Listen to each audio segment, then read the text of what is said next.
Man sa pag-usab, mayong adlaw diya sa inyong tanan. No, naday ko diri sa among bukid karon. So na lang daw ko'y klaruhon sa tanan no. So sa mga wala nakasakay sa kong mga joke. So mangayo lang day kog pasaylo sa inyo sa mga lapses. Kitang tanan tao, wala man jud perpekto diri sa kalibutan. Pero diha man kita mugikan sa mga kamalian bago ta makaamgo mga maabot ta sa mga tama nato nga panghimuon. So mangayo lang day kog pasaylo sa inyo ha sa mga wala nakasakay sa akong mga joke no. Actually angkon man pud ko sa akong kaugalingon nga nagid pud ko'y mali og mali gid pud bitaw sa tinuod lang. Actually nadungog lang man pugod nako ni sa mga sound sa budots manggod.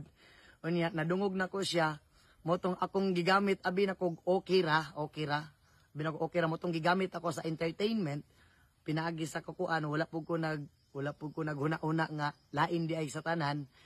So pasaylo ako ninyo no and anak man gyud na ang tao kailangan tanan magita na magitay kamalian pero need gyud nato itama ang mali. So samtang karon ginahinay-hinay na pud nako ag-adjust og ang tanan para maliwanagan pud mo no. Og mura to dagang salamat sa inyo tanan and labi na sa mga kabatan-unan sa mga kamagulangan pasaylo ako ninyo sa mga joke nga dili maayo. Og mura to dagang salamat sa inyo tanan og amping mo kanunay I love you gihapon sa inyo ha. God bless sa pag-usab. Uhahay lang gihapon kanunay.